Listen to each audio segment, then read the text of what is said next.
Sejam muito bem-vindos a mais um Saúde Desperta comigo, Gota Maranhão.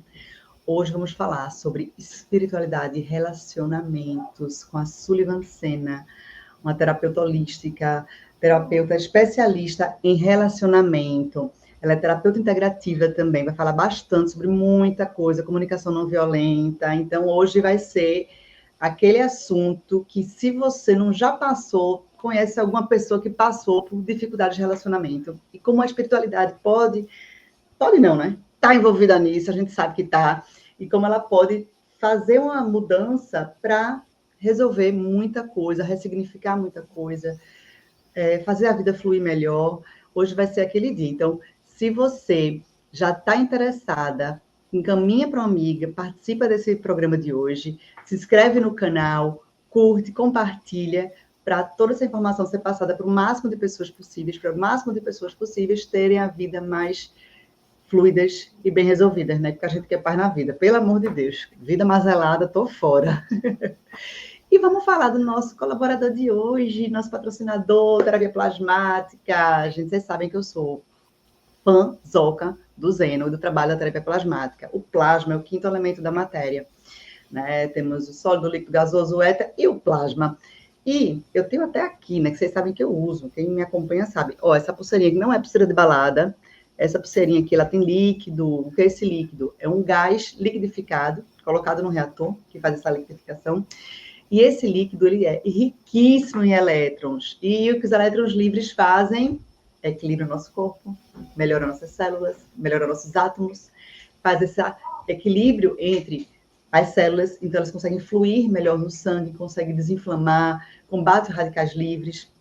E não é só isso, porque a terapia plasmática, elas têm uns envelopes que, tá doendo, não sei o quê, pega um envelopezinho com plasma, coloca na região, melhora a dor. E tem a cereja do bolo, que eles amam, e eu amo, eu tenho também aqui, é o bastão de plasma. Eu tenho aqui esse bastão fantástico, que eu tenho, o do diamante, chicatérrimo, que ele tem cristais de diamante aqui, e aqui ele tem ouro, Inxalá, ouro. O ouro é fantástico, né? É um mineral que ele tem, um metal que ele tem muita propriedade. Aqui ele tem um cristal e tem um líquido, não sei se vocês conseguem ver. Tá vendo que tem um líquido aqui? É o plasma. Tem um cristal aqui que amplifica a potência dele. E a gente vai fazendo essa energização, tanto em meditações, eu posso fazer aqui, meditações maravilhosas, mas o fantástico dele é como ele ajuda significativamente dores, desconfortos. Até eu fiz até vou botar aqui no final desse vídeo, uma entrevista que eu fiz com o Zeno, o cara que desenvolveu isso aqui, que ele é maravilhoso, ele fala muito bem. E aí, no final, a gente fez uma meditação com o plasma, né? Tanto eu aqui com o meu e ele com um dele, os dois fazendo, vai ser bombástico. Pá! Energia plasmática. Então, assim, a gente acredita nisso aqui. Isso aqui, né? Eu falo com quem quiser, ninguém tá vendo o fio e como tá conectado, mas eu falo com quem eu quiser e faço o que eu quiser com o celular, né? E todo mundo faz também nas suas casas.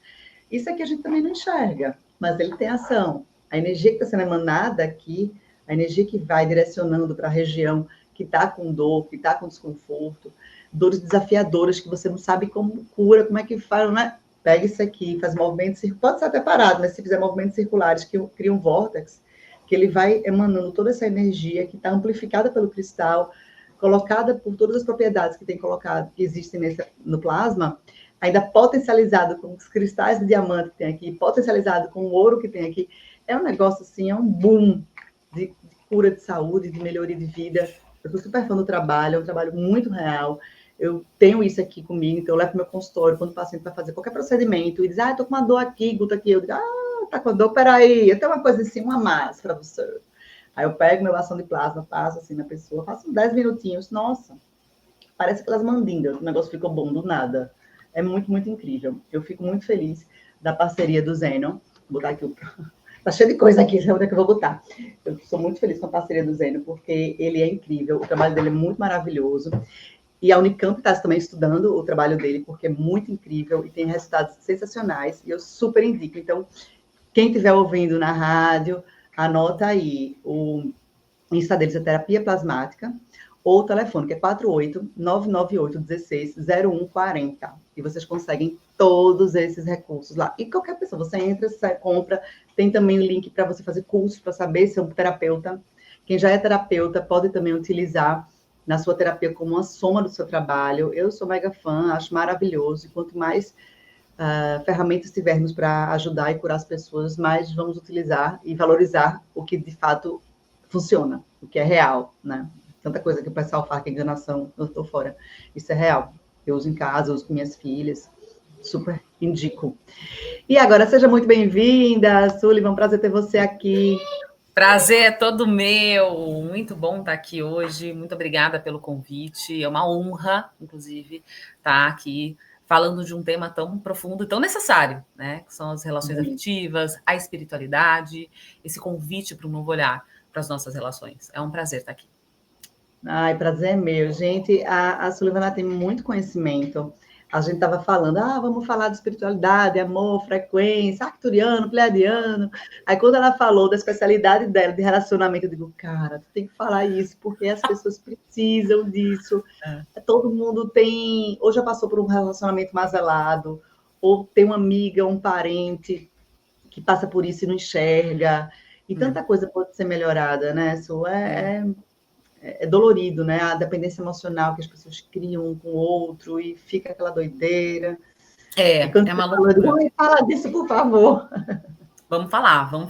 É um tema que eu me debruço todos os dias. Assim, eu nunca deixei, desde que eu fiz a primeira formação em especialização, eu nunca mais parei de estudar sobre relações afetivas. Assim, eu tenho uma estante aqui de cabo a rabo só sobre relacionamento afetivo, terapia cognitiva comportamental para casais, terapia do esquema para casais, aí estudo a psicanálise da paixão. Então, assim, eu realmente, por isso que eu até me apresento como uma terapeuta integrativa, porque eu faço essa união, essa junção de vários paradigmas, várias percepções de várias terapias para esse mesmo tema, inclusive a espiritualidade.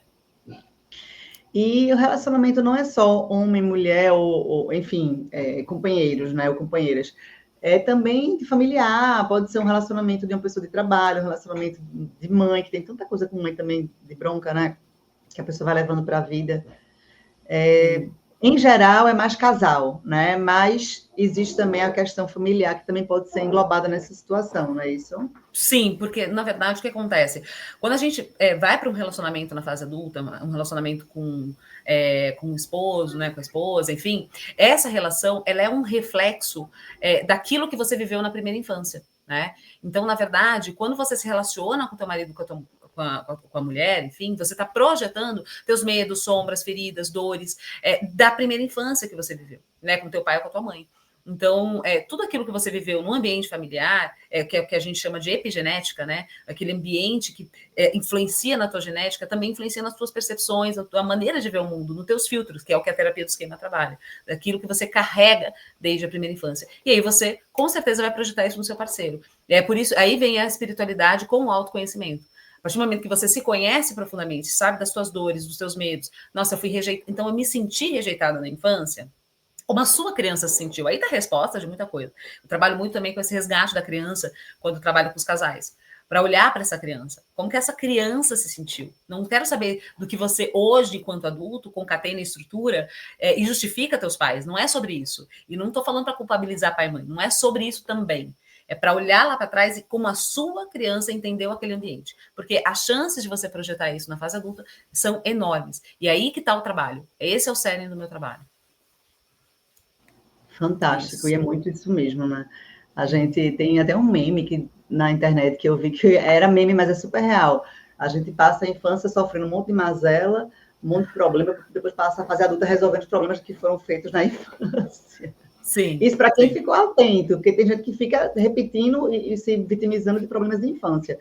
Quem se dá conta, vai resolvendo os problemas de infância, né? Ai, Jesus, ô vida desafiadora. Mas, é desafiador. Terceira dimensão tem esses desafios mesmo. A gente está ainda com muitos véus, né? E a gente está num processo agora de destravar mesmo, de limpar esses véus e de ver a verdade. A gente tem muito medo. Eu vejo que muitas pessoas chegam para mim e eu percebo que elas dão um rodeio danado, sabe?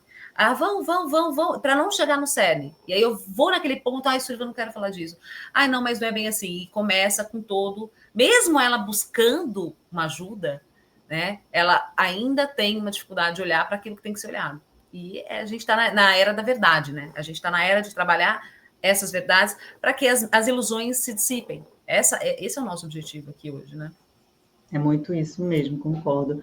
Agora me fala de você, como é que você chegou nesse mundo incrível, esses acessos todos que você tem, essa percepção tão aguçada, que é uma bênção, né? E você pode utilizar tudo isso, não só seu conhecimento de estudo científico e de profundidade de pós e tudo, como também suas percepções sutis, que eu sei que você tem, né? Muito divinamente colocadas no seu ser que você é, para você poder juntar todo esse seu conhecimento e suas percepções sutis da mediunidade, enfim, no seu trabalho. Me fala de você, como é que você chegou a ser hoje essa terapeuta tão maravilhosa e com todos esses recursos incríveis que você tem? Olha, minha vida é muito doida. Eu falo que eu vivi várias vidas em uma até agora, né? É muito interessante, porque só para explicar um pouco da minha epigenética, né? Para entender que, nossa, como que você tem essa. Muita gente pergunta, se você conhece muitas religiões, você conhece muitos tipos de fé, de caminhos, como que isso começou? Começou na minha infância mesmo, né? Então, eu fui uma criança que guardou memórias, então, assim, eu tenho memórias da minha infância muito claras, nítidas. Minha irmã, minha mãe contam, né, que eu, na primeira infância, lembrava de vidas passadas, então eu falava das minhas vidas passadas como qualquer coisa. Ah, não, porque minha outra mãe... Não, porque na casa que eu morava antes, na outra vida, era assim, quando eu era criança, né? E isso eu não lembro, engraçado. Mas eu lembro, eu tenho memórias, assim, de percepções da minha criança, assim, né? Então, a maneira como eu percebi os meus irmãos, aquele lar, e isso me ajuda muito a entender esse meu processo diário, né, constante. Mas, enfim, é uma casa onde eu cresci com uma mãe católica apostólica romana, um pai Rosa Cruz e maçom. Então, meu pai já trazia essas filosofias todas para casa. Sou temporona, então eu vim depois de 18 anos, né? A minha irmã é 20 anos mais velha que eu, né? Eu tinha um irmão 18 anos mais velho e o outro de 22 anos mais velho. Então, eu sou temporonona, assim, né? Depois de muito tempo. Então, eu cresci numa casa de adultos e cada um na sua espiritualidade. Esse irmão, que é 18 anos mais velho que eu, ele estudava muito os mestres da Fraternidade Branca, então eu cresci escutando muito sobre a Chama Violeta, São Germain, Mestra Rovena, Mestra Nada. Então, com 12 anos, eu estava lendo o Tao Te Ching, né? Então, meu irmão fez um estudo do Lao Tse, ele falou, você tem que ler esse livro. A autobiografia do Yogi também eu li muito nova, eu tinha 15, 16 anos quando eu li a autobiografia do Yogi, e isso tudo dentro da igreja, porque minha mãe me levava para a igreja. E aí eu fiz catequese, primeira comunhão, eu cheguei a ser catequista por um tempo, e muito nova, eu tinha 16 anos quando fui catequista, assim, da primeira turminha, assim, de crianças, né? E 15, 16 anos. E foi quando eu rompi um pouco com a igreja, porque eu li a Bíblia. Aí, quando eu li a Bíblia, aquilo mudou um pouco a minha percepção. Eu falei, peraí, não faz sentido. E eu lembro de conversar com o padre e falar, padre, Deus é bipolar? Como pode? Isso não tem sentido, essa história que estão contando aqui. E eu não sabia o que fazia sentido. Então, a partir daí, eu já vinha numa busca, imagina. A partir daí, minha busca se intensificou ainda mais. Paralelo a isso, eu tive uma carreira artística, né? Então, por 19 anos, eu trabalhei com teatro. E dentro do teatro foram várias as temáticas que me chamavam muita atenção. Eu tive o privilégio de trabalhar com o Antunes Filho, né, por um tempo. O Antunes Filho é um diretor que promovia na gente essa busca pela filosofia, pela psicologia. Então, graças ao Antunes, eu tive que me aprofundar em Schopenhauer, eu tive que me aprofundar nos arquétipos. Ele trabalhava muito com a coisa essa consciência que o Jung, Carl Gustav Jung, traz para a gente dos arquétipos. Então, eu, muito nova, também li O Homem e seus Símbolos. Então, sabe, o meu universo sempre foi muito nesse lugar, permeando muito esse lugar. Eu entendi a arte não como entretenimento, mas a arte como um processo de autoconhecimento, de busca. Então, fiz yoga por muitos anos, nessa época do teatro. Então, eu já fazia yoga, fui iniciada no Reiki. Eu tinha aí 17, 18 anos, né, quando eu tive a minha primeira iniciação no Reiki. Então, assim, minha vida sempre conversou muito com a espiritualidade e com a arte, né? E eu vi aqui o meio artístico, o mundo artístico estava muito perdido nessa coisa do externo, né? Eu falava, puxa, mas isso não é isso, não é sobre isso. E também era um conflito para mim, né? Enfim, toda essa minha trajetória. E aí, em 2016, né? 2016 para 2017, eu já estava trabalhando já com os Grabovoi, EFT, né? Já estava mergulhada na física quântica, porque no teatro o Antunes trouxe pra gente, ó, vocês têm que assistir Quem Somos Nós, isso foi 2005, 2006, vocês têm que assistir Quem Somos Nós, quando lançou Quem Somos Nós, eu assisti no cinema, né? E fiquei maravilhada com aquilo. Então ele falava muito do ator que comunica com esse, que se comunica através daqui com a plateia, né? Com esse campo energético, né? Que é uma troca com a plateia o tempo todo. Então o Antunes trazia muito isso e eu fui atrás. Eu falei, nossa, faz todo sentido para mim. Eu fiz Fritjof Capra, o tal da física. E aí fui mergulhando. 2016 para 2017, eu me separei.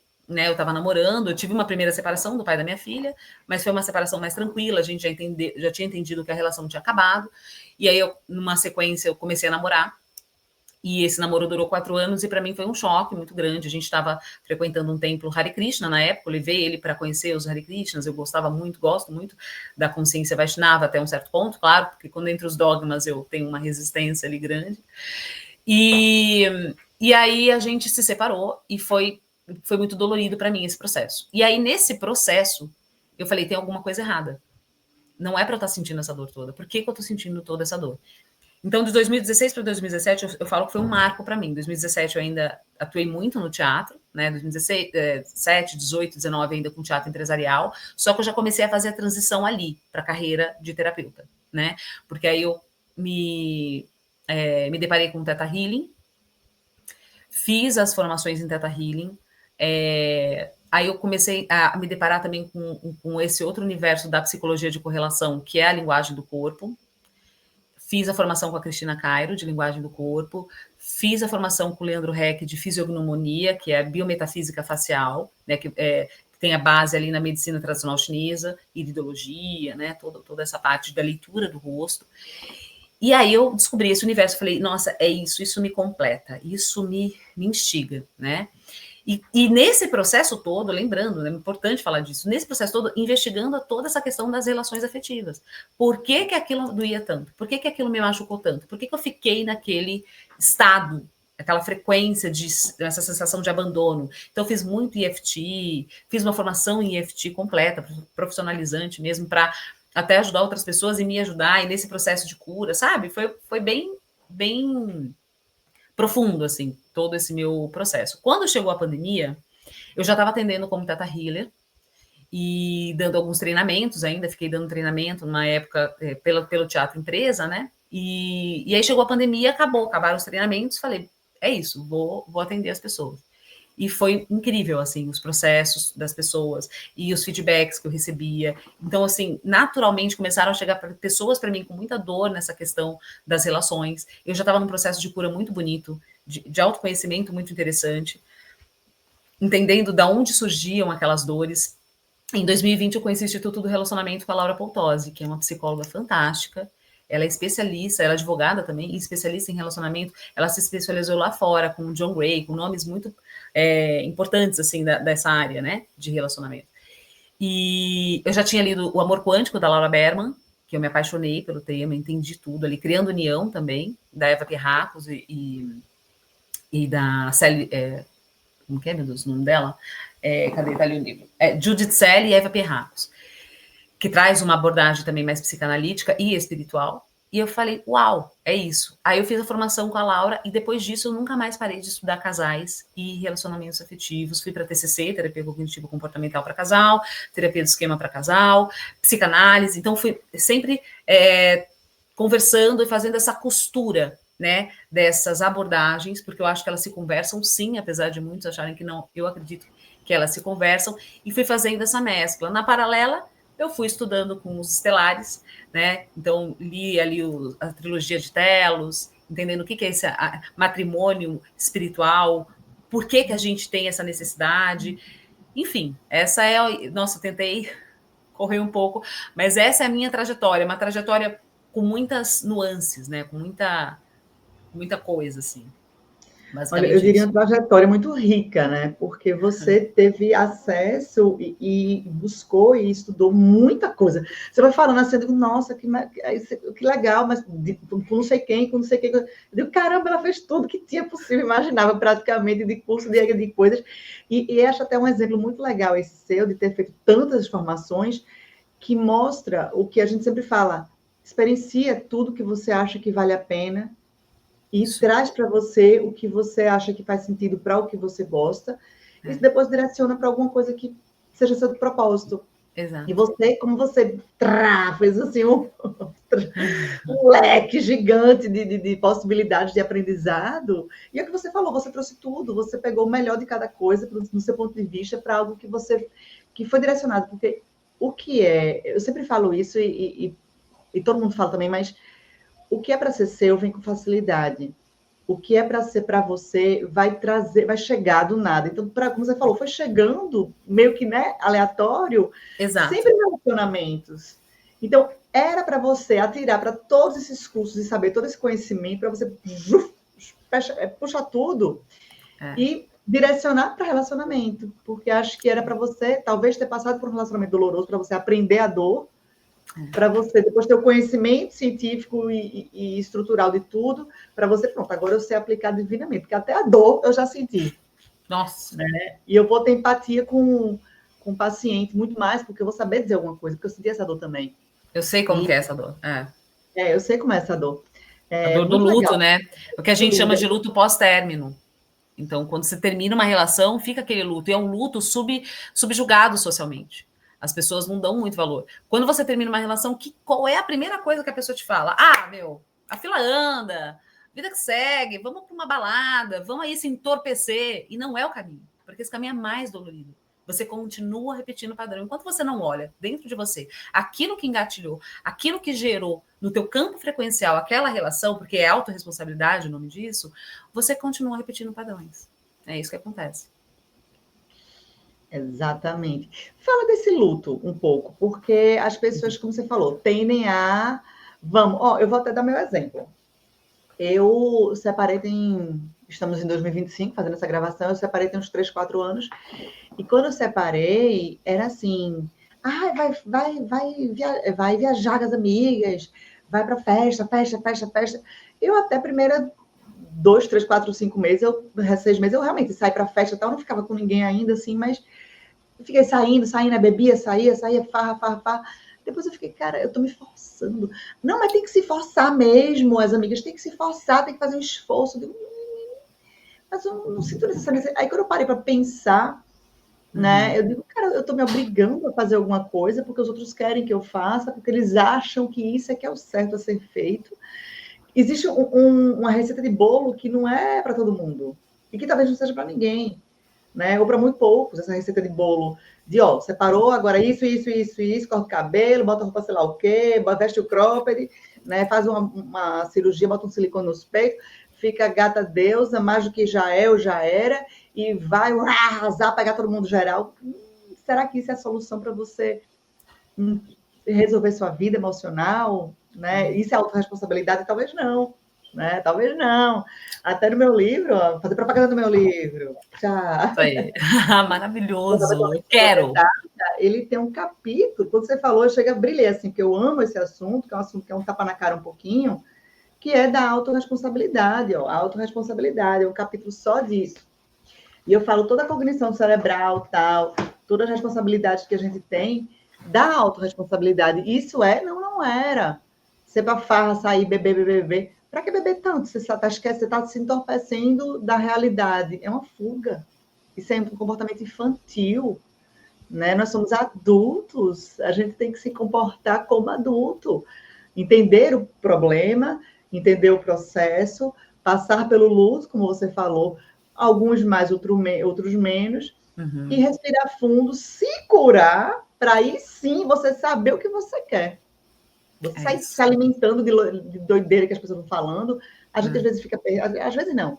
Quase sempre, quando se separa, fica aquele sentimento um pouco de perdida, né? E agora? Estou solteira, o que é que eu faço? Né? Eu passei uns 6 meses, assim, vivendo uma vida mais... Não de farra, mas saindo mais, indo para show, para festa, bebendo muito. E no outro dia era uma ressaca. É horrível, moral, azia, porque bebi muito. Ressaca moral, porque fiquei... Sabe, nunca fiz besteira, mas que ficava dançando na farra, você ficava de madrugada cansada, com sono. No outro dia estava exausta. Eu digo, gente, para que eu fiz isso? Né? Não tem sentido, né? Aí eu digo, gente, negócio vazio. E as pessoas não sofrem esse luto. Me fala a importância desse luto. Vamos falar. Se existe um tempo para esse luto, porque isso aqui é uma coisa muito também que eu até compreendo. Como a gente fala muito de frequência, se afundar muito é pior, porque você está puxando energia, frequência ruim. É bom você ressignificar rápido. Então, até que ponto a gente entende que o luto está sendo saudável? Porque se o luto fosse afundar, você está entrando talvez numa depressão. Isso é importante, né? Pontuar. É importante pontuar. Inclusive, o luto pós-término é um dos lutos onde mais as pessoas entram em depressão. Engatilha uma depressão ali profunda. Então tem que tomar cuidado, por isso que é um tema que é muito necessário. Vamos começar do começo com a coisa do luto e das fases do luto, né? Hoje tem um pessoal de maneira errônea que usa as fases do luto que de maneira assim, todo mundo vai passar por essas fases, né? Então a Elizabeth Kubler-Ross foi uma psiquiatra e ela começou a fazer um estudo com pessoas que estavam no leito de morte e elas começaram a perceber que essas pessoas tinham fases até aceitar a questão da morte, ou seja, eu vou morrer. Né?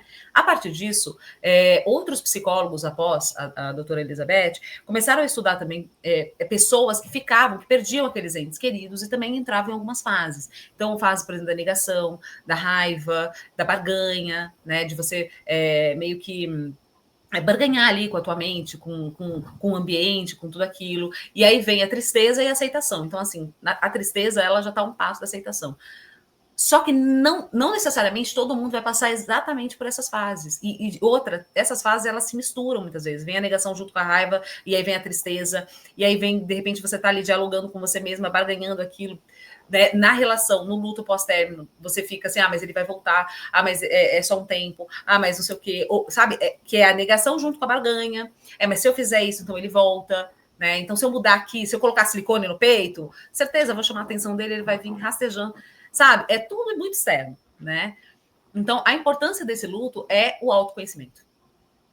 O luto pós-término, ele traz para você o entendimento de, primeiro, o meu mundo presumido. O que é o mundo presumido? O mundo que você cria na sua mente ao lado daquela pessoa. Você faz planejamentos. Eu vou viajar, aí daqui 2 anos eu vou fazer tal coisa, daqui 3 anos a gente vai fazer isso, a gente vai construir isso. E, de repente, esse mundo presumido, ele é o castelo de areia que cai, que desaba. E por isso que dá essa sensação de tô perdida, não sei o que faço. Por quê? Porque até então você tinha um mundo construído na tua cabeça ao lado daquela pessoa. Você tinha toda uma estrutura de vida baseada na tua história com aquela pessoa. E, de repente, essa história acaba. Então, a gente fala que o luto é um processo de reconstrução do eu. Faz parte também um pouco da mudança externa. Tem pessoas que têm essa necessidade, fantástico, né? De repente você precisa, na fisiognomonia, a gente estuda, né? Que as cores do cabelo, a sobrancelha, a face, ela muda a maneira como você, a mensagem que você leva para o teu eu, assim, de quem você está agora, né? Então só para dar um exemplo, uma pessoa que tem um cabelo mais loiro, ou faz luzes, ela está com uma necessidade de ser vista, ela quer trazer essa energia do sol pro corpo, né, do brilho pessoal. Então, assim, é uma forma do externo influenciar o interno. Então, tem coisas que faz sentido até um certo ponto, desde que não seja um excesso, todo excesso esconde uma falta. Né? Só que junto a isso, a pessoa também precisa fazer todo um processo interno de, nossa, realmente, ao lado dessa pessoa, eu queria construir esse castelo não vai ser possível, mas o que eu aprendi ao lado dessa pessoa? O que essa pessoa, de uma certa forma, me ensinou? Né? Então, o luto também traz muito esse convite de você ser grata pelo tempo que você viveu com essa pessoa, por todos os aprendizados que você teve ao lado dessa pessoa, pelo crescimento enquanto ser humano. Nossa, eu aprendi que realmente numa relação não é legal isso. Você aprende o que você não quer, né? Bom, ele fazia isso e eu engolia. Então eu não quero. Por que eu engolia? Aí você se depara com uma possível dependência emocional muito profunda ou uma codependência. Então eu atendo muitas pessoas que estão no processo de codependência. Sullivan, eu aceitava coisas dele. Meu Deus, eu me anulei. E por que você se anulou? Você permitiu isso. Por quê? De onde veio essa anulação? Né? E aí a gente estuda, entende que foi num lar, ela cresceu num lar onde os pais brigavam muito, e aí, de repente, ela entendia, enquanto criança, que aquilo era a responsabilidade dela, então ela começa a perceber, não, deixa eu cuidar de tudo, deixa eu controlar tudo, porque aí ninguém briga, e aí dá tudo certo, a minha vida dá tudo certo. E codependentes, geralmente, são muito controladores, né? Então, aí, o processo do luto é para isso, sabe? Luta para a gente observar todos esses nossos gatilhos, todos esses processos, o que eu entendi, o que eu não entendi, o que é legal, o que não foi legal. Veja, você fazer esse trabalho não impede você de fazer um curso novo, não impede você de viajar, não impede você, de repente, de ir sim numa festa. Mas veja, você não está indo na festa, indo viajar, porque você está fugindo disso. Muito pelo contrário, porque isso faz parte da tua reestruturação de vida. Você percebe? Então, a gente consegue acoplar, né, as festas, realmente mudar de ambiente é saudável, super saudável mudar de ambiente, ir em lugares que a pessoa que você não foi com a pessoa para você ressignificar ali, ou então, de repente, ir com um amigo, uma amiga para ressignificar aquele ambiente que você ia muito com a pessoa. Enfim, o luto traz esse processo todo de autodescoberta. E aí você perguntou do tempo, né? O tempo ele é muito relativo. Tem pessoas, por exemplo, que precisam de 2 anos para se reestruturar. De repente, se foi um relacionamento traumático, ela precisa desse tempo para limpar esse trauma. Porque tem pessoas que saem de relacionamento e falam, relacionamento não é para mim, nossa, realmente não dá, e ela se fecha para o mundo. Então, talvez ela precise de um tempo maior para fazer essa reestruturação, ressignificar o que é uma relação afetiva, entende? Então, oscila muito. Tem pessoas que precisam de menos tempo, de 6 meses, de 7 meses, ela já está bem com ela, já está autoconfiante, já trabalhou a autoestima. Então, são muitas camadas. Eu falo que o luto pós-término traz, né, na gente muitas camadas, assim. É isso. Eu respondi a pergunta? Sim, sim. E eu fui pensando em coisas aqui, até como meu exemplo também, que eu já tive nessa situação, e algo que me ajudou muito foi exercitar coisas que eu gosto. Porque isso me fazia bem, e não era fuga. Então, uma coisa que eu gosto muito e não fazia muito era estudar espiritualidade, energia, física quântica, neurociência, que eu amo. Chega, eu fico com a boca d'água, cheia d'água, parece que eu vou comer um bolo de chocolate, assim, bem gostoso. Eu fico salivando de tanta felicidade quando estou lendo um livro, assim, super maluco, super interessante, super diferente. E eu comecei a meditar mais, comecei a fazer coisas que eu gosto, comecei a caminhar na praia, que eu não caminhava, né? Práticas que você faz, que você não... então, assim, eu passei eu até digo, gente, conhecimento é libertador. Não que eu estava trancada, mas o conhecimento me fez me enriquecer. Eu fiquei literalmente muito mais inteligente. Eu criei provavelmente várias conexões cerebrais neurológicas a mais na minha vida, quando me forcei a estudar muito mais. E não foi um forçado, foi natural, porque era tão prazeroso aquilo, era tão gostoso. E quando eu estava focada num estudo, num livro, assistindo um podcast, ou uma aula que seja um curso, eu estava fazendo basicamente para autoconhecimento. Quando eu comecei a fazer muito isso, terminou que virou natural. Virou não, desde o começo já era meio que natural. Eu não conseguia parar de ler o livro, eu não conseguia parar de assistir ao podcast. Eu tenho que parar para depois assistir, mas não tenho que voltar e finalizava com o maior prazer do mundo. E aquilo me fazia desconectar da dor, ou me desconectar da ausência, me desconectar daquele sentimento que estava me fazendo mal, mas que era o processo. Eu fiquei 22 anos com a mesma pessoa. Uau. Então, eu não queria separar. Mas a gente separou de boa, a gente é amigo. Não teve briga, não teve problema nenhum, assim, tóxico, não. A gente separou porque a gente virou amigo, viu que não funcionava. Mas, e engraçado, assim, que você falou que tudo tem sentido e tudo tem valor, porque muitas pessoas falaram, ai, que pena que não deu certo. Eu digo, cara, deu certo. Eu tive 2 filhas fantásticas. Vivi uma vida muito feliz, muitos anos do meu relacionamento. Eu fui muito feliz, muito amada, amei muito. E viajamos muito, tivemos situações de companheirismo gigante. E deu certo. Só que depois de 20 anos, a gente já viu que não era tão mais sentido.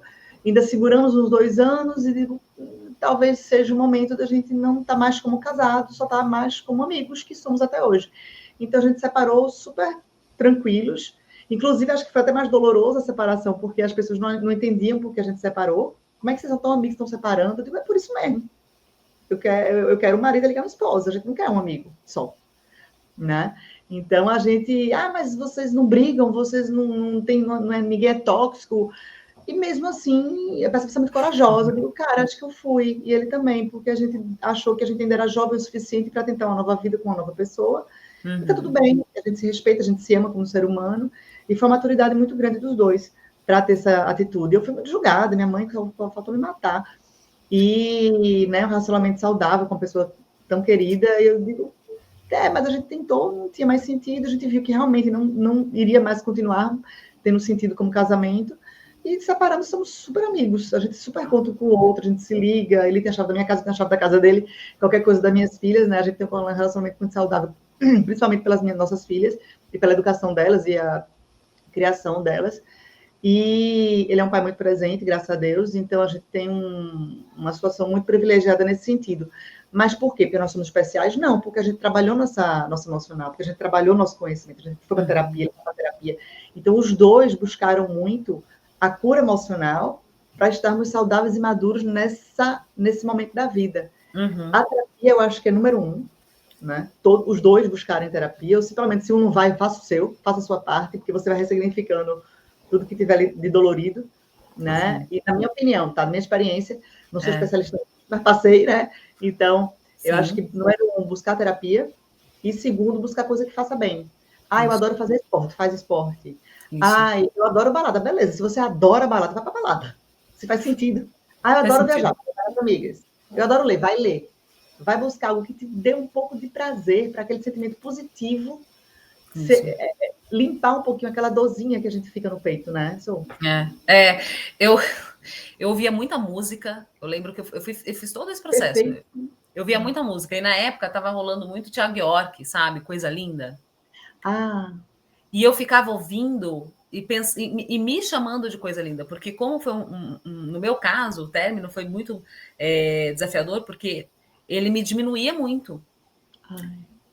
Ele me diminuía pra caramba. Então, eu terminei a relação, a gente terminou, assim, foi bem pesado, me sentindo horrorosa, me sentindo horrível, me sentindo um ser humano péssimo. E as pessoas falavam, pelo amor de Deus, eu tenho uma amiga fantástica, eu falo para ela até hoje, nossa, Paula, você foi primorosa, assim, porque ela virava para minha amiga, pelo amor de Deus, olha para você, esse cara, tal, não sei o quê. E aí eu falei, bem, beleza, então deixa eu me convencer disso. Eu precisava primeiro me convencer disso. Então, dentro de todo esse processo de autoconhecimento, estava fazendo de Theta Healing, fiz divórcio energético, fiz como que é, desfragmentação de alma, eu fiz uma série de coisas. Então, nesse processo, eu comecei a me reconstruir. A desfragmentação de alma me ajudou muito, porque os meus fragmentos de alma voltaram, sabe? Me voltou ali todo o meu ser. E eu comecei a trabalhar e eu ouvi muita música. Então, aumentava muito a minha energia. Eu ouvi Thiago York, sabe essas coisas? Eu ouvia várias, sabe? Estar com os meus amigos me ajudava muito. Fazer a terapia me ajudou muito. Fazer o EFT foi fantástico. Eu ativei, eu acessei, na verdade. Olha que interessante, né? Eu fiz um processo de hipnose também nesse meio de campo, que eu acessei um abandono que eu senti na infância. Porque aquela relação toda me trouxe muito, muito, muito essa ferida do abandono. Muito, é uma ferida mesmo da humanidade. Segundo Reich, a gente sente rejeição durante a gestação e abandono quando nasce, depois que nasce. E quando eu nasci, eu tive icterícia, eu fiquei 5 dias na maternidade lá, recebendo aquela luzinha e tal, e minha mãe foi para casa. Nada. Aquela criança que até então estava ali, o encarne com a mãe, de repente não tinha mais aquela voz, não tinha mais aquele ambiente familiar. Então ela sentiu um abandono ali. E eu acessei essa criança, acredita isso? Eu sem saber de nada, eu não sabia que eu tinha ficado. Eu só acessei o olhinho, eu lembro da minha criança abrindo o olhinho, e a enfermeira vinha e ela trazia um paninho para eu cheirar, assim, e me acalmar. E, de fato, até hoje eu durmo com um lençol, abraçada num lençol. Olha que forte isso, né? Aí eu acessei isso, essa memória, eu falei, por que eu acessei isso? Fui perguntar para minha irmã, que era bem mais velha quando eu nasci, né? Eu tinha 20 anos. Aí eu perguntei, ela é minha madrinha, inclusive, né? Eu falei, madrinha, quando eu nasci, o que aconteceu? Tal, você falou assim, Su, você ficou 5 dias na maternidade, você não sabia? Você ficou 5 dias para receber o banho de luz, tal, que você não sei o que tira isso. Uau! Quer dizer, o abandono já estava ali. Então, se eu não soubesse disso, se eu não tivesse acessado isso, eu ia sempre culpar o outro, né? Você está me abandonando. Só que, na verdade, veja, está no meu campo e a sensação é minha. É do meu filtro. Então, todo esse processo ajuda a gente a trabalhar os nossos filtros. Exatamente isso que você trouxe. Né, de olhar para dentro. Uma coisa que você trouxe aí, bem legal também, que você falou assim, a gente tinha um relacionamento saudável, era legal, mas como marido e mulher não funcionava mais. As pessoas acham, as pessoas têm uma ideia, você vê como as pessoas têm uma ideia errônea de relacionamento? Então, assim, de repente, como amigos estava funcionando, mas como casal não. E tá tudo certo. E não precisa, você não precisa terminar uma relação quando tá na guerra. Pode terminar uma relação, às vezes tá tudo bem, mas, poxa, não tá funcionando. E ter essa coragem é que poucas pessoas têm. Por quê? Porque justamente elas estão perdidas nas suas dores, nos seus medos, nas suas travas, enfim. E é olhar para isso.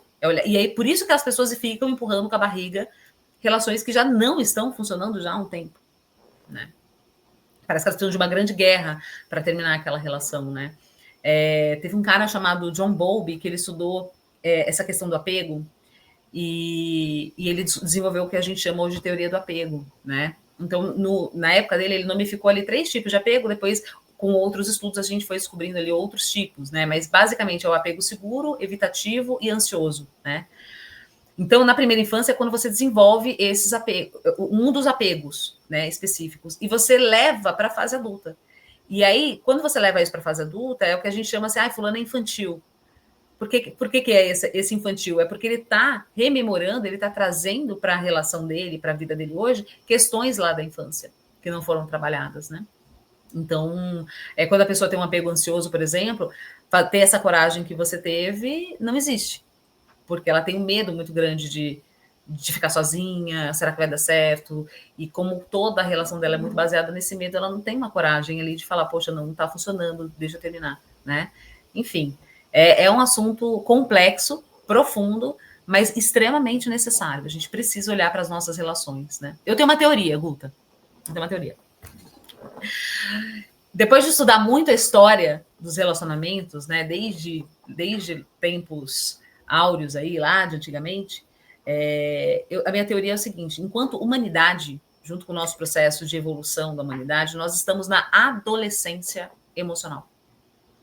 Nós estamos vivendo uma adolescência. O que é adolescência, né? Então, você sai ali desse entendimento de que, então eu não preciso ser igual ao meu pai, não preciso ser igual à minha mãe. Então, quem sou eu? A gente está nesse lugar, enquanto humanidade. Quem sou eu? Né? Então, não tenho mais essa castração com relação à sexualidade, né? Hoje a gente vê uma liberdade muito maior para se falar, é muito menos tabu para se falar da questão da sexualidade e das opções, das orientações e afins. Mas, ao mesmo tempo, eu não sei o que fazer com essa liberdade. Então, eu posso escolher o parceiro ou a parceira com quem eu estou. Se não der certo, eu posso me separar. Então, no primeiro desafio, eu já separo para não doer, para não machucar. Então, é uma adolescência, né? Então, a gente está vendo aí vários experimentos, poliamor, o relacionamento aberto, né? Eu vejo como os adolescentes fazem, assim, né? Até a gente chegar na fase de maturidade, que é o que o livro Criando União fala do amor volitivo, né? Quando você entende o que é o amor como construção, né, de uma relação. Basicamente isso. E Nietzsche fala muito acho até um pouco frio, mas é aquela filosofia dele que o único amor que existe é o amor próprio. O amor pelo outro, na verdade, é o sentimento que você sente que aquele relacionamento lhe traz. E se lhe traz algo positivo, você tem amor pela pessoa. Porque se aquela pessoa lhe chifrar, você deixou de amar no mesmo segundo. Né? Então não era amor próprio. No momento que ele chifrou, você não gostou mais da pessoa. Eu acho que filhos é uma questão à parte, porque quem tem filhos sabe que é um amor muito além, ele pode fazer o que for, você continua amando. Mas eu acho que, fora a questão de filhos, né, essa questão dele tem muito sentido, né? É o que traz para a gente, se está fazendo bem ou não, e a gente saber direcionar aquilo ali. E a expectativa que a gente tem do outro é que lhe prejudica. A gente tem a expectativa que o outro vai trazer aquela solução ou aquela amorosidade que você tem a carência de querer, ou você tem a expectativa de receber. E nem sempre é aquilo. Por isso que acho que as pessoas se quebram muito em relacionamento, porque ficam esperando algo que talvez nunca venha. Exatamente. As expectativas, essa frase do Nietzsche, né, que tem a ver com isso, inclusive das expectativas, essa frase do Nietzsche é muito boa, todo esse pensamento dele. Só que você vê que interessante, né? Nem o amor próprio existe. Por quê? Porque a partir do momento que eu me amo, eu não aceito determinadas coisas. Ou eu não me coloco em determinadas situações. Então, as pessoas, como elas não se amam, elas buscam fora esse amor que elas não se dão. Porque se elas se dessem, as relações seriam mais saudáveis. E aí eu discordo do Nietzsche nesse sentido, né? Porque o amor próprio ele ainda está em construção. A maneira como eu me vejo muitas vezes... Existe em construção. Isso que você falou, não existe. Aí eu fiquei... Eu acho que existe. Mas é construção. Mas Guta, a maioria das pessoas estão quebradas nesse sentido do amor próprio. A maioria. A maneira como elas se enxergam, você vai cavando, cavando, cavando, e você descobre que a maneira como elas se enxergam ainda está muito conectada à maneira como, por exemplo, a criança dela era vista pelo pai e a mãe, porque a gente introjeta essa mãe, né? A gente introjeta essa mãe e esse pai. A doutora Clarissa Píncola, no Mulheres que Correm com os Lobos, inclusive no conto do Patinho Feio, ela discorre isso muito bem. Quando ela fala dessa mãe introjetada, né? Então, a mãe, por exemplo, falava, se você não fizer isso, você não vai ganhar. Você é isso, você não é filha do Antônio Emílio de Moraes, você não sei o quê. Você introjeta e fala, realmente eu não sou merecedora. É assim como essa criança entende. Então, ela cresce buscando um reconhecimento dessa mãe e desse pai e projetando isso nos seus parceiros. Por isso esse trabalho é tão profundo, né? Eu tenho outra teoria também, que não é só minha, e os estelares trazem muito isso, os arcturianos, os pleiadianos falam a respeito dessas relações, que eu pergunto muito, né? Em algumas canalizações me chega que as relações afetivas, na verdade, o que são essas relações? É como se a gente tivesse um vislumbre aqui na terceira dimensão de como é voltar para casa, de como é essa conexão com esse divino, essa sensação de unicidade, porque esse sectarismo que a gente vive, você está aí, eu estou aqui, estamos todos separados, essa mentalidade de divisão que nós temos é da terceira dimensão. É desse plano mais denso. Quando a gente vai evoluindo, vai para uma quinta dimensão, para uma sexta dimensão, você vai percebendo a união de tudo. Todos somos uma coisa só. Essa desconexão do self, essa desconexão de quem nós somos, é o que faz a gente desmatar. É o que faz a gente matar os bichos, sabe? E entender eles como alimentos. Toda essa desconexão da mãe natureza, toda essa desconexão de quem nós somos, está muito relacionada à desconexão desse eu maior. Então, a relação afetiva, por isso que Sai Baba também, não sei se você já ouviu falar de Satya Sai Baba, é o mestre da Índia, e ele desencanou... Minha mãe tinha livro dele, eu li quando era criança. Então, também especificamente ele Frequentei por muitos anos também o templo de Sai Baba ali na Santa Cecília, aqui em São Paulo, com a dona Célia, que já partiu. Sai Baba, ele falava isso também, que as relações são aceleradores evolutivos. Por que acelerador evolutivo? Porque você começa a trazer, através desse espelho, entender o que você está gerando no teu campo, o que você está, quais os medos, dores, traumas, questões que você está ali o tempo todo projetando desse espelho. O outro é um espelho. Então, por isso que eu discordo um pouco do Nietzsche, porque, na verdade, ele traz esse amor como esse amor egoísta, de uma certa forma faz sentido, porque é egoísta, é sobre mim, não é sobre o outro. Então, é por isso que a relação se perde, mas, ao mesmo tempo, é isso. Quando a gente começa a se amar, inclusive tem até uma teoria que o amor próprio, de fato, quando bem construído, ele é um grande afrodisíaco. As pessoas começam a reparar em você. Por quê? Porque você exala um campo de uma frequência, né? O chakra cardíaco, que é o maior epicentro do nosso corpo, que é esse centro magnético, ele começa a exalar um campo que atrai as pessoas. Você atrai os olhares. A pessoa fala, nossa, que pessoa, que ser humano. Porque você está num processo de amor, de se acolher, de acolher a tua criança, de acolher as suas dores. Nossa, eu dei aquela entrevista para a Guta, poxa, eu falei aquilo, não foi legal. Ou na próxima eu acho que eu vou melhorar. Sabe? Essas coisas que a gente fica se chicoteando, a gente para de se chicotear e começa a se acolher e falar, não, vou melhorar aqui, pô, legal isso. A gente tira esse eu crítico e traz um eu edificante, né? Então, são essas tramas. O Nietzsche, ele se inspirou, acho que um pouco no Sócrates, quando Sócrates fala, discorre de amor. E eu sinto muito parecido. Isso também, da amorosidade com um todo. Você falou uma coisa que eu achei engraçado, eu ri aqui, depois você falou outra coisa que eu achei mais engraçado, porque é uma coisa que eu falo muito, que eu digo, gente, não é chicotando, não é se chicoteando, não é auto-julgamento, é auto-acolhimento. É auto-amor, auto-acolhimento. Toda vez que a gente tiver alguma coisa assim, você se critica, mas opa, não, eu tenho que me acolher, tá tudo certo, se aconteceu, não tá tudo bem, não tem problema, eu me acolho, eu me amo. E acho que quando a pessoa chega num nível de auto-amor, num verdadeiro auto-amor, ela se encaixa com o todo, porque eu acho que o amor mesmo existencial, da experiência humana aqui, você transcende muito mais, porque quando você tem essa percepção e esse sentimento de fato dentro de você, você percebe que todos somos um, do planeta Terra tem que estar conectado, por isso que eu falo tanto da conexão planetária, né, que a gente está aqui em Gaia e a gente deveria estar em conexão com essa troca energética e de tudo, né, da matéria que ela pode proporcionar, junto com a nossa experiência aqui dentro, e é justamente é uma coisa tão mais sutil, tão mais delicada e que deveria estar tão mais expandida, que as pessoas estão nos luz ainda dessa percepção, mas que aos poucos alguns vão entrando e a gente vai realmente vendo, né, na matéria as pessoas com esse auto-amor aguçado e real, porque o auto-amor verdadeiro, ele expande para tudo. Então, vira um auto-amor expansivo, porque percebe que todos somos um. Todos somos um, exatamente, exatamente. É aquela oração de São Francisco, né? Me ajuda a amar mais, né, do que ser amado, porque esse ser amado, quando eu me amo, ele já exala e só vem, né? Então, é o que São Francisco traz muito pra gente, que eu também sou muito devota dele, assim. Quando eu acessei essa conexão desse amor incondicional foi através dele, foi através de São Francisco de Assis, me conectando através da oração dele, com esse amor incondicional. E esse amor incondicional, por exemplo, a gente não tem ainda, é muito interessante isso, né? Mas você vai estudando e vai percebendo que, nossa, é um fato. É uma frequência, a frequência da cura, né? A frequência gama. Então, quando a gente acessa a frequência gama, a gente acessa a frequência do amor incondicional. Por isso que cura tudo, por isso que blinda tudo, por isso que a tua vida anda, porque é uma frequência muito alta. Só que muitas vezes nosso corpo, ele não está preparado para isso, porque é muita energia. Então, daí vem a importância de você estudar, de você trazer esse autoconhecimento, né, de você sutilizar a sua alimentação, é muito importante, de você trazer consciência para esse consumo desenfreado nosso, porque a gente está consumindo pessoas.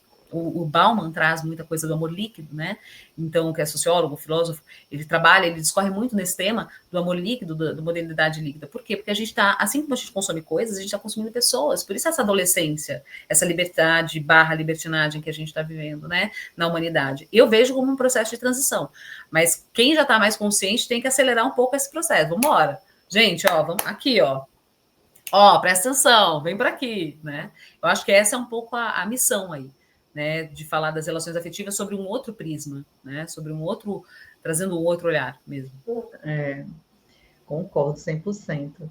E me fala da espiritualidade, porque tem relacionamentos que estão ali para aprendizado, outros, como se fala, karma, enfim, né, de coisas talvez que você atraiu. E, assim, na espiritualidade existem práticas que podem ajudar também a você desconectar energeticamente da pessoa, né? Existe. Eu tenho 2 ferramentas muito boas. Na radiestesia também tem ferramentas fantásticas, né? Nas radiônicas da vida. Mas eu trabalho com 2 ferramentas que funcionam muito, assim. Que é o divórcio energético, trazido pelo Theta Healing. Nada mais é do que você visualizar esse cordão que conecta você à pessoa sendo desfeito, você cortando esse cordão. Por muito tempo, o próprio Espiritismo, né, trazia a consciência, o entendimento de que a partir do momento que você tem uma relação com a outra pessoa, uma relação mais íntima com essa outra pessoa, você cria um cordão prateado ali que te conecta a essa pessoa para o resto da vida. E, na verdade, você hoje tem a possibilidade de cortar esse cordão. Sullivan, mas isso foi um karma, tal. Então, o karma, ele só existe quando você não passou de ano, ou seja, quando você não aprendeu o que você precisava aprender. Então, a gente está em outro processo planetário. Mudou a coisa. Por isso que eu falei karma, porque o karma meio que é colocado por a gente mesmo, né? Exatamente, você se estabelece isso. Tá, o que eu aprendi aqui? Isso. Legal, passei de ano, não preciso mais, cortei, bora. Sabe? Pode ser mais rápido, a gente pode acelerar, não precisa esperar uma vida que, então, da próxima vida, eu vou ter que... Não, você não tem que nada, você tem que aprender, só isso. Sullivan, mas e a outra pessoa? Outra pessoa. Aí é outra pessoa que cuide do processo dela, né? Ainda enquanto estamos nessa ilusão da separação, a gente precisa realmente entender dessa forma, né? Então, dentro da espiritualidade, eu trabalho com essa parte, com essa ferramenta, né? Com o Theta Healing e com o Maat. O Maat corresponde ao 2º nível da Tamiana. Tamiana, eu sou facilitadora de Tamiana, né? Inclusive, agora vou abrir uma turma em novembro da Tamiana. E... A Tamiana é fantástico. E eu trabalho com o 2º nível dela, que é o Maat. O Maat tem sentido horário e sentido anti-horário. O sentido anti-horário ajuda você a limpar, a tirar do campo, né, tudo aquilo que já não é mais para estar ali nesse campo. Né? Então, você ajuda no processo do desapego, porque muito disso é o apego, né? Então, quando você está pegada ali àquela ideia, àquela pessoa, você continua com aquilo no campo. Quando você tira do campo, quando você desapega, é muito mais fácil. Você deixa aí. E aí passou, você não precisa repetir aquilo, passou. Salto quântico, é o famoso salto quântico. E o salto quântico, como eu sempre falo, é uma decisão. Você decide agora eu quero mudar. E você muda, porque é uma vontade. É a presença de Deus em ação. Eu sou. Quando você estabelece o eu sou, você dá esse salto quântico. É isso.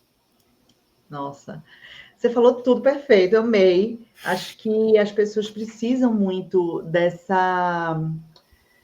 Você falou assim, decisão também é muito ego, né? As pessoas não entendem exatamente o que é ego, mas as pessoas se prenderem a uma perspectiva de amor, de relacionamento e ainda tá preso. Não, porque eu vou para mostrar. Você mostrar, cara, liga, dane-se. Tem que mostrar nada para ninguém. Tem que mostrar para você mesmo. Para você mesmo, você tem que mostrar.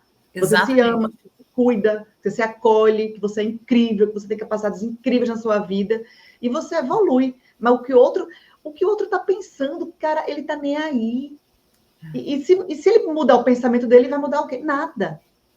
Não vai mudar nada. Então, cada vez mais a gente tem que ver a gente, né? E essa diferença, assim, é que eu acho que as pessoas precisam, né? Fazer a virada de chave. É a virada de chave. Você perceber que é tudo você, não é o outro. E o que acontece muito com a gente, só para finalizar esse tema, assim, existe uma neuroquímica que acontece, sabe? Então, às vezes, isso que você falou é muito ego, eu vou para mostrar, vou para fazer. Presta atenção que você também tem dentro de você todo um processo químico. E esse processo químico, ele vai falando para você assim, não, eu quero mais disso, eu quero mais disso, eu quero sentir essa dor. Então, você se percebe viciado em algumas emoções, porque as emoções, elas viciam também. Então, a partir do momento que você presta atenção, você entende isso, você fala, tem um processo neuroquímico, o que eu posso fazer para modificar esse processo? Por isso que eu falo da decisão, é exatamente isso. Você decide, né? E quem decide, geralmente, não é o ego, é o eu superior. E o eu superior, geralmente, decide por aquilo que não é confortável. Por quê? Porque você vai sair da sua zona de conforto, né? Você vai sair daquilo que você acha que é quentinho, que é o furô de cocô, sabe? É quentinho, gostoso, mas, poxa, faz mal, tem bactéria, é fedido. Então, assim, você vai ter que passar um pouquinho de frio, mas você vai ver, o salto quântico é certeiro, né? Acontece instantaneamente. Exatamente. E as terapias eu acho fundamental para a pessoa conseguir ter um diálogo com alguém que possa, de fato, ajudar, conseguir ter ferramentas energéticas espirituais que aceleram esse processo, porque tem gente, eu faço terapia não sei quantos anos. Cara, então não resolveu, né? Você todo só batendo papo. Cara, se tem espiritualidade, se tem energia que você pode manipular e colaborar para o seu bem e para o bem do conjunto todo o ecossistema que está acontecendo ali, vai, né? Vai. E você faz esse trabalho muito bem. Me passa para todo mundo que está nos ouvindo, seus contatos, o seu rede social, tudo seu, para todo mundo ter acesso. Gente, preste atenção agora, que ela vai falar os contatos dela. Quem está na rádio já ouve, já anota. Quem está aqui no YouTube também ouve, mas quem não viu, vai na descrição do vídeo, que eu vou deixar tudo descrito lá, escritozinho, vai lá, clica no link, vou deixar já em link para facilitar a vida de vocês. E agora eu vou falar os contatos dela para vocês buscarem essa terapia, essa cura aí, se libertar de qualquer problema de relacionamento também na sua vida. Maravilha. É Sullivan com DZL, Sullivan com N no final, Sullivan Sena, com N também, underline, é o meu Instagram, e Sullivan Sena você já me encontra no YouTube também, eu tô com alguns vídeos lá, tô trazendo coisas novas para o canal, basicamente isso, Sullivan Sena, underline, Instagram, e Sullivan Sena no YouTube, todo mundo me encontra. E tem meu contato WhatsApp também lá no Insta, enfim. Quem quiser entrar. Perfeito. Vai lá no link, vocês acessam todas as informações dela, os acessos do contato, do WhatsApp e tudo, e já vão agendando. Aproveitem para ter essa oportunidade de essas ferramentas incríveis na sua vida. Sullivan, muito obrigada. Eu que agradeço. A gente tem muita coisa para falar, né? A gente fica querendo falar horas, mas temos um limite aqui do YouTube e da rádio. Mas eu agradeço muito, estou super feliz. Um beijo grande. Muito obrigada. Eu que agradeço pelo convite. Até a próxima, Guta. Beijo, gente. Muito obrigada por vocês terem ficado até aqui. Vejo vocês na próxima. Tchau, tchau. Tchau, tchau.